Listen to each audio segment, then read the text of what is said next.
Welcome back to another explainer. Today we are breaking down a truly fascinating piece of contract law. It's a story that centers around a high-stakes factory purchase, a rogue handshake, and what might just be one of the most massive legal loopholes in business history. We're looking at the foundational case of Bolton and Partners versus Lambert.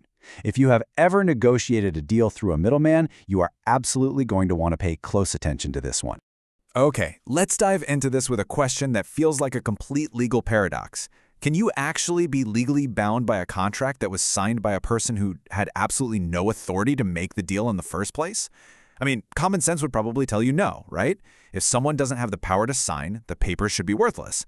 But as we're about to see, the law has a very different and honestly very surprising answer. Section 1. The Factory Offer. A Deal in Motion. To really understand how this works, we need to set the scene. Imagine a highly realistic, tense business environment where large sums of money are on the line. We've got a buyer, a guy named Lambert, who is extremely interested in purchasing a factory from a company called Bolton and Partners. So, here are the initial steps that set this whole saga in motion. Step 1. Lambert visits the company and formally makes his offer to buy the factory. But the company director, the principal in this scenario, is actually away. So step 2, Lambert hands his offer to the company's agent instead. And this agent, acting incredibly confidently, just accepts Lambert's offer right then and there. They shake hands on it. On the surface, it looks like a done deal. But here is the massive catch. The person Lambert was just dealing with was what the law calls an unauthorized agent. Basically, this is a representative who accepts an offer entirely without the actual permission of the company's principal or director.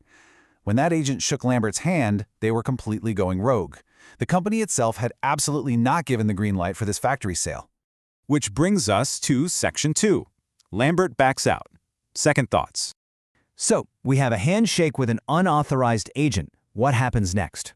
Well, as it often goes in high-stakes deals, the buyer gets cold feet. Shortly after that initial meeting, Lambert starts having second thoughts, and he officially withdraws his offer. He fires off a notice essentially saying, "I'm out, the deal's off." And in his mind, he is completely bulletproof. Why? Because he knows he only shook hands with an agent, and he hasn't heard a single word from the actual company director. Since the company itself hadn't officially accepted his offer yet, Lambert figures he's totally in the clear to just walk away. Section 3. The company ratifies. The plot twist. Because here comes the company, and here comes the twist. The company director finally returns to the office, reviews the transaction, and decides that they actually really like the terms Lambert offered. They want to lock this deal in, even though Lambert is currently trying to run for the hills. And this brilliantly illustrates our core legal concept for today, ratification. This occurs when a principal formally approves an act that an agent previously performed without authorization. The company director looks at the rogue agent's unauthorized handshake and says, "Actually, I approve of what you did." They retroactively authorize the acceptance.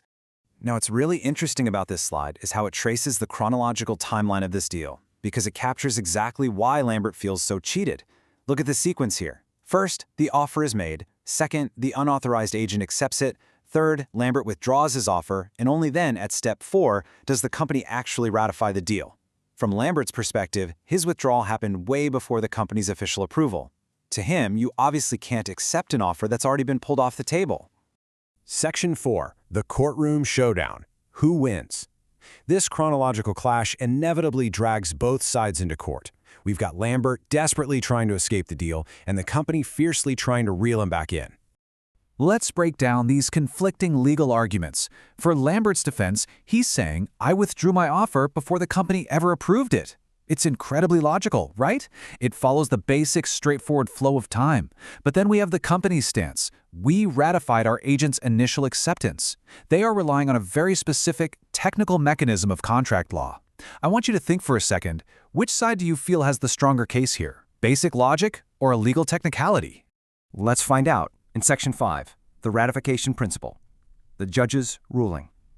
The judge had to untangle this exact chronological puzzle, and the outcome is pretty wild.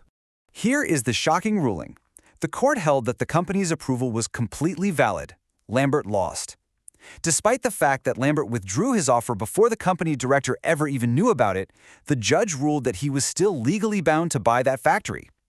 His withdrawal was, for all legal intents and purposes, entirely erased. So the crucial point is captured perfectly in this legal quote. Ratification relates back to the original act. This is essentially legal time travel. When the company director ratified the deal at Step 4, the law didn't treat it as happening at Step 4. The law transported that approval all the way back in time to Step 2, the exact moment the unauthorized agent shook Lambert's hand.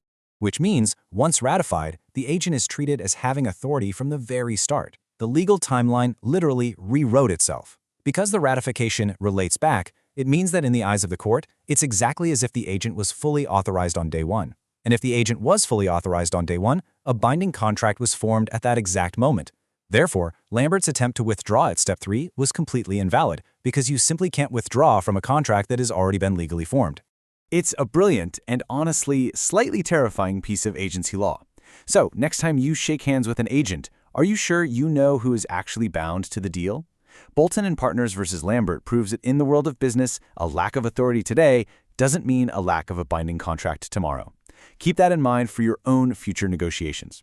Thank you so much for joining me for this explainer, and we will see you next time as we continue to unpack the fascinating rules that govern our world.